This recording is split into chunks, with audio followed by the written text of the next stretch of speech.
தேவனுக்கே மகிமை உண்டாகட்டும். இந்த எல்ரைய சேனலை பார்க்குறவங்க ஒவ்வொருத்தரையும் நான் இயேசு கிறிஸ்துவின் நாமத்தில் வாழ்த்துறேன். ஏசப்பா உங்களை அதிகமாக ஆசீர்வதிப்பாரு. இதனால் ஆண்டவர் உங்களுக்காக தந்த வேத வசனம் ஏசையா 9வது அதிகாரம் 2வது வசனம் உங்க மத்தியில நான் வாசிக்கிறேன். இருளில் நடக்கிற ஜனங்கள் பெரிய வெளிச்சத்தை கண்டார்கள். மரண இருளில் தேசத்தில் குடியிருக்கிறவர்கள் மேல் வெளிச்சம் பிரகாசித்தது. பாருங்க, இருளில இருக்கிற ஜனங்க பெரிய வெளிச்சத்தை கண்டார்களாம். எந்த வெளிச்சத்தை கண்டார்கள்?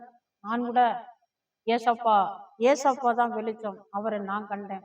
அதே போல இன்னைக்கு அநேக ஆத்துமக்கள் ஜனங்கள் என்ன செய்யறாங்க?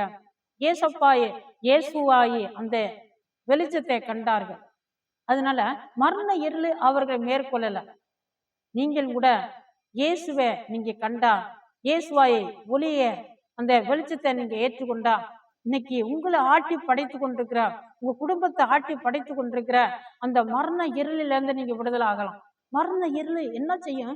கடைசி வரையும் நம்மள ஒரு ஒரு நல்ல ஒரு சமாதானமா ஒரு சந்தோஷமாக இருக்க விடாது. இருட்டு போட்டு நம்மளை ஆட்டிக்கிட்டு இருக்கோம். ஆசீர்வாதங்களை சுதந்திரிக்க முடியாது. ஒரு தெளிவாக இருக்க முடியாது. ஒரு தைரியமாக இருக்க முடியாது. எதையுமே ஒரு நம்பிக்கையா நம்ம நினைச்சே இருக்க முடியாது. பலதெல்லாம் நம்பி கண்டதெல்லாம் நம்பிக்கிட்டு ஓடிக்கிட்டு இருப்பான். ஆனா ஒளி இயேசுதான் ஒளி. அவர் வாழ வைக்கிற ஒளி. அவர் புதிய ஏற்பாட்டுல ஒளியாக பிறந்தாரு. நானும் என்ன செய்தேன்? இந்துல இருக்கும் பொழுது இருட்டுக்குள்ளதான் இருந்தேன். நிறைய பயம், வேதனை, கவலை, கண்ணீர், அதுக்கு மத்தியிலதான் நான் வாழ்ந்து கொண்டிருந்தேன். சாயங்கால நேரம் வந்தாக்க, ஏன்டா இந்த சாயங்கால நேரம் வருது, இந்த ராத்திரி நேரம் வருது, வராம இருந்து நல்லா இருக்குமே, இருட்டா இருக்குதேன்னு சொல்லி நான்லாம் பயந்த காலங்கள் எத்தனையோ நாட்கள்.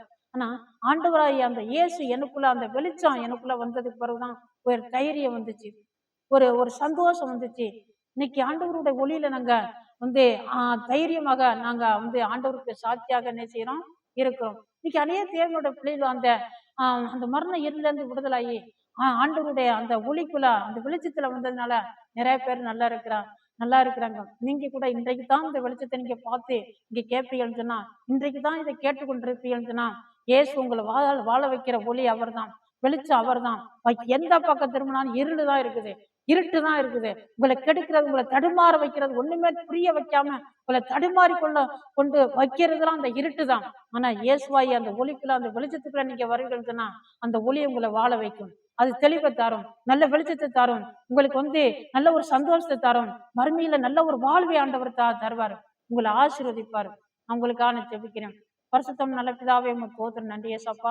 ஆண்டவரே, இந்த வேத வசனத்தை கேட்ட உங்க பிள்ளைகளை ஒவ்வொருத்தரும் தனித்தனியா பேருப்புறா நீங்க தொட்டு ஆசீர்வதிங்க தகப்பனே. தோத்திரம், நன்றி ஏசப்பா. எத்தனையோ பேர்கள் ஆண்டவரை இருட்டுக்குள்ள தடுமாறி கொண்டிருக்கிறார்களப்பா. ஆண்டவரே, தோத்திரம், எந்த பக்கம் போனா ஆசீர்வாதம் கிடைக்கும், எங்க போனா நல்லா இருக்கலாம் சொல்லி ஆண்டவரே அங்கங்கமா ஓடிக்கொண்டிருக்கிறார்கள். ஆண்டவரே, வெளிச்சமே தெரியாம இருந்து கொண்டிருக்கிறார்கள் அப்பா. ஏசப்பா, அப்படிப்பட்ட ஆத்துமக்களை தேவன் சந்திங்க. அப்படிப்பட்ட சகோதரன் சகோதரிகளை இதை பார்க்கிற கேட்கிற ஒவ்வொருத்தரையும் தேவன் சந்திங்க. ஆண்டவரே, ரட்சிங்க, ஆசீர்வதிங்கப்பா. நேர் ஆண்டவர் அப்பா ஒளியாக அவர்களுக்கு வெளிப்படுங்க தகப்பனே. தோத்திரம், நன்றி ஏசப்பா. இயேசு கிறிஸ்துவின் நாமத்தில் ஜெபிக்கிறோம், பரிசுத்தம் நல்ல பிதாவே.